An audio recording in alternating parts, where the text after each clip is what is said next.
Well, good afternoon, everybody. A very warm welcome to our webinar today. Thank you so much for joining today. So our title is Psychological Safety, Buzzword or Business Critical. So my name's Kate. I head up the consultancy team at People Insight, and I'm delighted that I'll be hosting the session today with my brilliant colleague, Lisa Hughes, who's joined us. Hi, Lisa. Thank you so much for being here.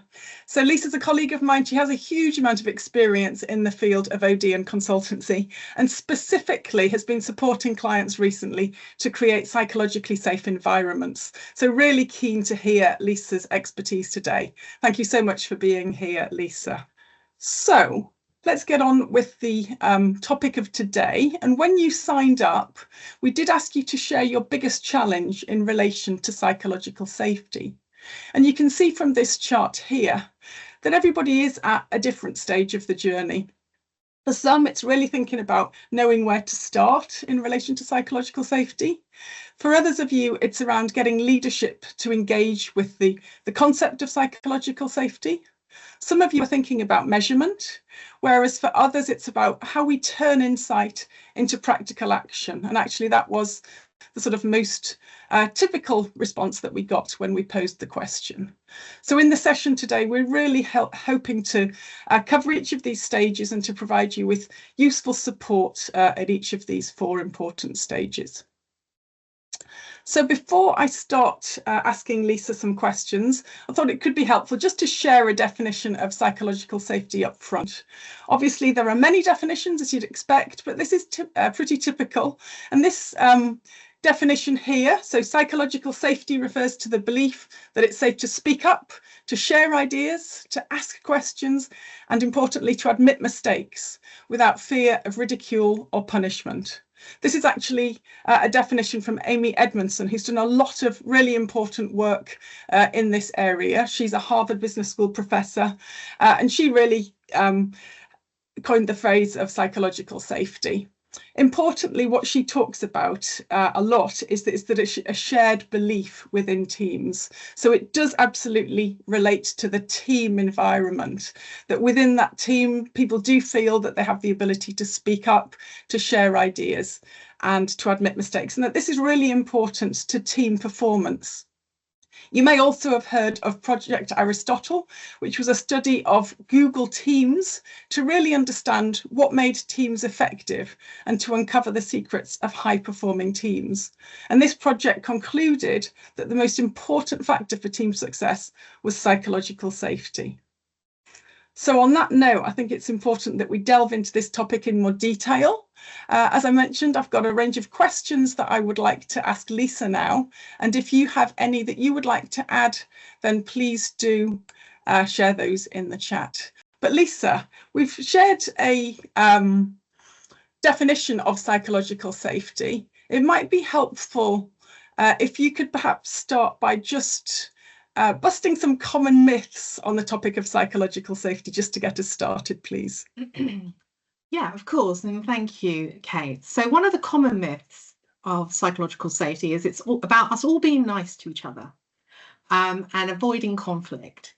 And we've all worked in organizations where everyone's lovely, but actually nothing gets done. So I think the reality here is actually about creating space for candor. You know, being able to speak honestly with each other, helping each other and having the right intent, where people feel safe to speak up, share their ideas without the risk of feeling humiliated. You know, that question, there's no silly question, but actually there is.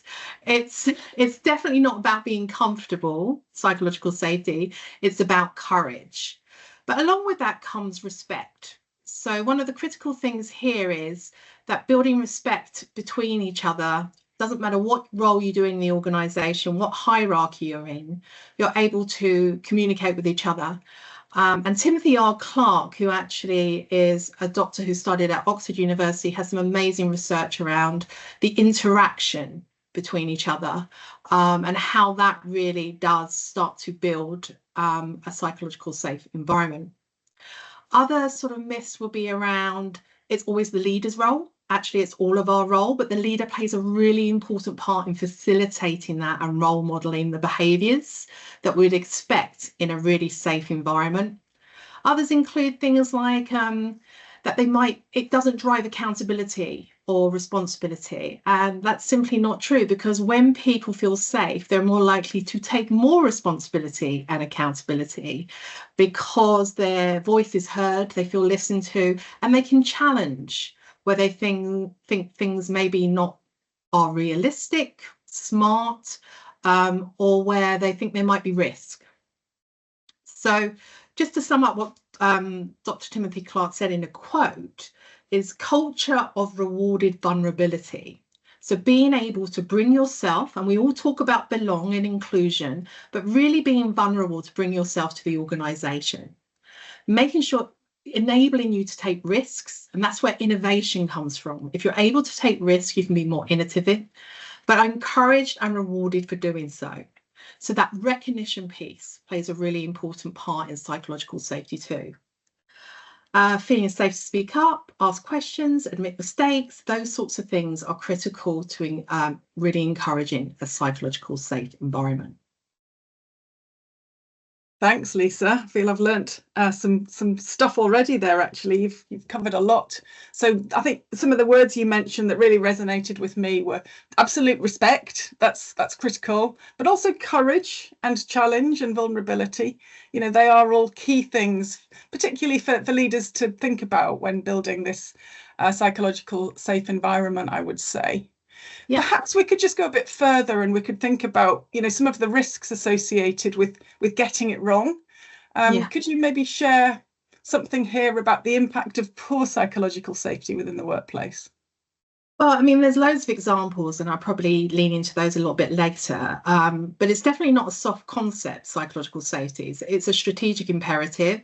If you get it wrong, you lose trust. And we know the best organisations are built on trust. When we trust each other, we are more likely to lean into those areas to improve, raise standards, raise quality. We're not competing with each other because we trust each other to know what we're there to do. It drives innovation, engagement, and performance by doing that. Some of the red flags you can see when people are getting it wrong are things like leadership emotional intelligence. You know, they're ignoring people. There's a closed door when you walk in the office, or they don't even acknowledge you. They might be quite dismissive about things you want to share. I mean, to be fair to leaders, they may have heard it before. However, it is their role to actually lean in and listen and understand what individuals are trying to say, because it could be, you know, imperative to the client customer experience. And not only that, it could be to do with safety. So other red flags would be broken promises, failing to follow through on commitments within the organisation. People then will start to get cynical. So once you have some cynicism, that really starts to break down that sort of facilitated, thriving environment where everyone can prosper. Favoritism is another one that comes up through my research, where there appears to be favourite groups or favourite individuals. That again leads to people feeling that there's an injustice, they're not being treated fairly, and they will go up and start to create their own subgroups where we really want people to be in that team, psychologically safe, to continually to grow together. Other things I've noticed is micromanagement becomes quite directive, whereas, you know, we always encourage in psychological safe environments coaching, quick feedback, and being able to help people, you know, get back into the rhythm or move forward if they're struggling in areas.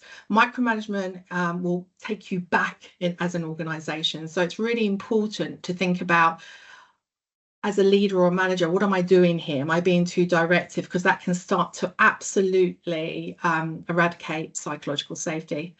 Other things you may have come across in your career, like taking credit for other people's work. Again, people will stop sharing. They won't be innovative. They won't want to share their ideas and thoughts because it's being taken by other people and then they're not being acknowledged. You know, it sometimes takes other people to take people's ideas on, but being acknowledged as part of that is really important. Okay. So yeah, lots of different ways of discovering if it's working or not. Yeah, no, that's really helpful. Thank you. And I know previously you have sort of shared some real life examples. It might be good just to sort of bring this to life by sharing some of the sort of stories you're aware of that you've heard of before. Where psychological safety has failed. Yep. Okay, well, they're all in the mainstream media, mostly the ones I will relate to here. But Boeing, that's a perfect example. Huge business, hundreds of thousands of employees across the world. But yes, this is where psychological safety did definitely fail. So the 737 crashes happened, people died. So this is where psychological safety actually can end in, if it's not there, can end in death. Investigations revealed a culture where employees felt unsafe to speak up. And everything I've just spoken to now is having that opportunity to hear, listen, be free, and have those conversations. So it costs lives, it costs money, public perceptions were shattered, and there was billions in damages. So we can see straight off where you start to suppress people, not listen to people, put people in a box saying, you know, you're not important. These are the things that can happen. So really terrible things can happen. And again, that's very much leadership led.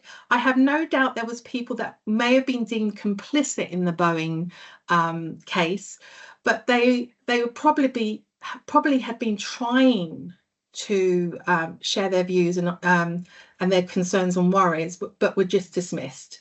So that's really important to think about what's currently happening in your organisation, and are there the channels to open up and make sure these conversations are being had freely. The other one, whether you love them or hate them, is Amazon. So, you know, really commercially driven business, has various different stories in the headlines occasionally, whether it's warehouse or corporate. They've done a lot of work, to be fair, to try and improve psychological safety in what is quite diverse environments. But still lots of work to do. It's a very high pressured environment where they may be picking goods to be sent out. But there was definitely, and again, this comes down to leadership and management. It's not everywhere, but that team that you spoke to earlier at a team level, psychological safety is important. How are those managers communicating with those teams to make sure there's two-way communication? I think that's really important. And if you want to find some, if you're interested in watching movies and see some, you know, of the cases come to life, things like Deepwater Horizon, Erin Brockovich and Dopesick are three great ones to understand where psychological safety can definitely fail. Okay, thanks, Lisa. Movie tips as well. Let's get some good practice then. Who's doing this really well? Who would you shout out? This is my favorite bit. So one of my favorite companies to always look at is Patagonia. So previously I've taught business ethics at Surrey University, which has been a joy for me. And we always look at Patagonia in regards to what they've managed to achieve decade after decade. So it's a widely recognised for fostering a culture of safety and belonging straight off. The whole driver behind Patagonia and the founder, it was never about making profit. It was just purely his joy, and he wanted to make sure that when people were climbing mountains or surfing or just walking, they had the best possible equipment with them. Their values are rooted in trust. Again, we hear that word, flexibility and purpose. So I think even under the most challenging times, if you have a really strong purpose and you have really strong values, it will see you through. So they're very committed to those. And if people step outside those, there's consequences. So, you know, or feedback at least to make sure that they are within those boundaries. Employees are encouraged to speak openly. They choose their own projects. There's a lot of sort of autonomy within the organisation, and they really look at work-life balance. So knowing that well-being is really critical. So that, you know, the reality is no burnout here. That, you know, that's what they're looking at. They don't want burnout with their people because they know they're not at their best then.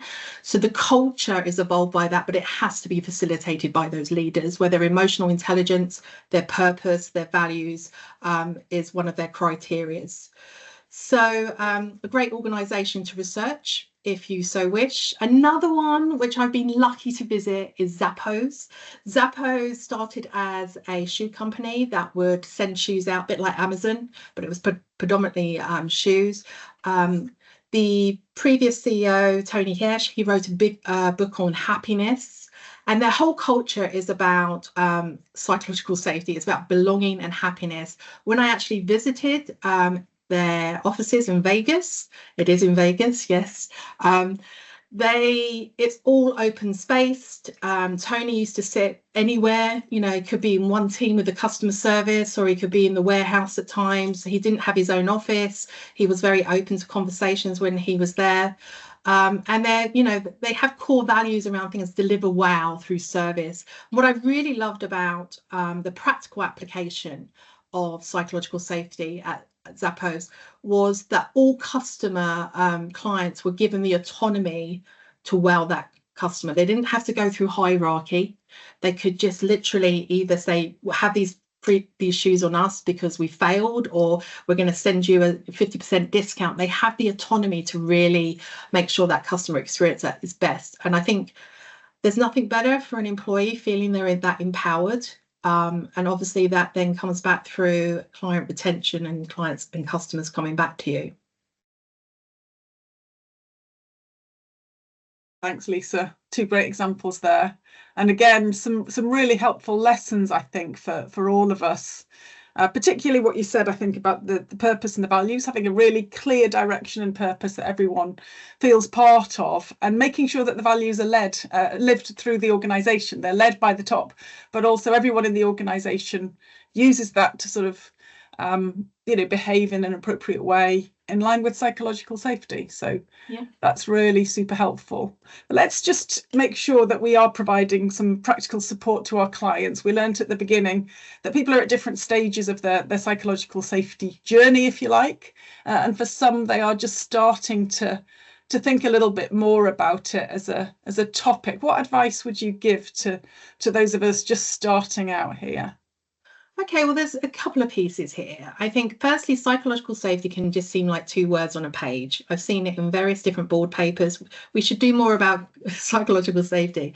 I think how to get your leaders on board is really measuring where you currently are with psychological safety. So at People Insight, we have designed a quick 20 question survey, which takes you about 8 minutes to complete, which will give you a baseline, which will really help you to understand where you currently are. Not only that, that then gives you really strong evidence to take to your leaders to talk about the importance of it. So I would say, after this session, educate yourself a little bit more about it. Go on to Timothy R. Clark. He has a book on 4 stages. But my experience over the last 25 years working in organizations is psychological safety is the precursor to everything else that you measure. Without it, your OD projects are probably going to fail or be not as successful as they could be. It is now tangible. It used to be invisible, but because of some of the work, whether it's from Amy or Timothy, they've really brought forward some practical tools that can help you do it. So it's becoming much more tangible. So measuring it and then getting your leaders on board about the importance of it, because it literally is the golden thread that runs through your business. So that's where I would start. Measuring, get a baseline, and get your leaders on board. That's great, thank you. And I guess, one of the things that's sort of striking me is the fact that it will vary within organisations. You'll have, it's quite team-based, isn't it? How people are feeling and the extent to which they feel they can speak up. So where we have some leaders doing it well, but pockets where perhaps it's happening less well, what can organisations do here? Okay, so, with everything, a framework does help. Having a framework of what psychological safety or the boundaries mean to the organisation, because then everyone can get to the same page quite quickly. I think for leaders and managers, being able to hold up the mirror to how emotionally intelligent they are or aware they are absolutely aids psychological safety, and also gives an objective way to talk to each other. So whether that's through psychometric testing or profiling like we do here, we use DISC, but then moving on to 360s. So really using both sort of behavioural and competence to build those skills. I think the other practical is, policy and process. I know that sounds a bit boring, but the reality is if people are stepping outside those psychological safety boundaries, there has to be consequences. Otherwise, they will be just driving the wrong behaviour through the organisation. And especially at team level, that can have a detrimental effect on the whole organisation. So that would definitely be some of your quick wins is, really look at the leadership training you're giving and making sure people understand the expectations. Lovely. Thank you, Lisa. I've just got one more question, actually, but if anyone in the audience would like to pose anything, this is the time to use the chat just to add anything else to the conversation. But what I was wondering was, I think one of the things you mentioned at the beginning was that it's not all about the leaders. So how do we support all staff and sort of enable champions from across all levels of an organisation? There's various different things. I mean, I think it's being really clear on your sort of purpose and your values and making sure that everyone in your organization is aware of that. At a team level, I think, we always have subcultures within cultures. So it's just really understanding what does that mean to them, because it can vary. So if you work on a factory line versus in an office, there will be different priorities. So what does psychological safety mean to them? Giving channels to be able to give feedback to each other in a, sometimes we use, safe space. I know it sounds a bit cheesy, but actually, when people are having to say that, it probably is a red flag to me saying that it isn't a safe space. Yeah. So, really listening to what's happening in the organization, but giving those channels for people to give you feedback. And I think also leaders being a bit more vulnerable. I think leaders often feel like they have to have all the answers. They don't. So how do they facilitate those sessions where they don't feel overly exposed, so everyone can lean in and maybe come up with the solutions together? And that is a skill. Not every leader has it. So really thinking about those options to coach and develop leaders. But I think getting people in a room and just allowing them to talk. And I think the other red flag is when people aren't talking, silence is deadly. Absolutely. No, thank you, Lisa. 2 questions have come in, so I'll very quickly pose these. Firstly, Damien said, for psychological safety as a listening tool, what practical pre-work can be done ahead of an employee survey to encourage frank and honest participation? Oh, that's a good question. I would say, it's an organisational development project. So really think about what we're trying to achieve with psychological safety, what it is, how it works in your organisation, and communicating that to everybody.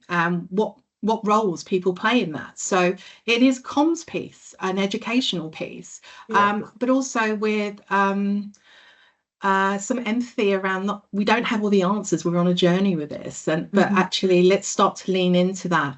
I also think, again, just reaffirming some of the things I said, we are all vulnerable and we want to hear from everybody, but in the right way. Thanks, Lisa. One more question, but also a lovely piece of feedback from Alice. She said, more of a thought. Having psychological safety is like having oxygen. When it's there, you don't notice it, but when it's gone, it's the only thing you notice. That's wonderful. Thank you, Alice.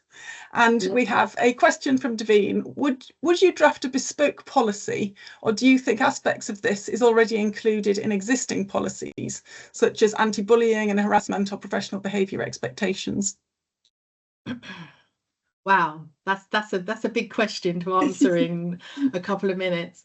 I would say psychological safety is already there. It's the fabric of your organisation, probably determined by some of your policies already. But I think over policising anything can actually kill psychological safety, because it's really about human interaction.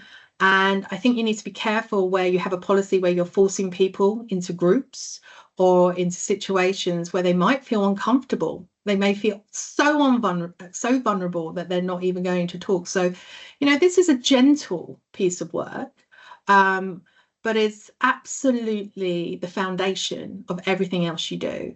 So I think it's not so much writing policies, it's more about this is how we behave here, and this is how we care for each other and look after each other, but knowing we're here for a purpose, whether that is helping patients, whether that's teaching students, or whether that's, you know, making money. Our purpose is this, but this is how we work together.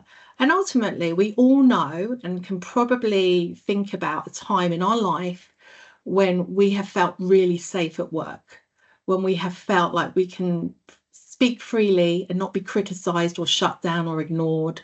And I can promise you they're probably some of the best experiences you've had. And it's the same about being, you know, when you're in a really great team and you're thriving and you're delivering, and it might be really tough, but actually it's probably one of those memories you think back on and think that was awesome because we trusted each other. Yeah. So it's about setting the right culture, having the right values, etc. Thank you, Lisa. Really appreciate your insight today. It's been really helpful.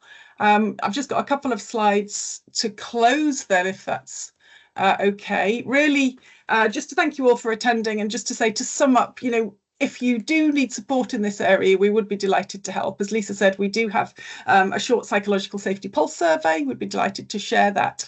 And many of our clients are using our platform to drive those questions through and to get some really helpful data. And obviously we can support with the analysis of such surveys.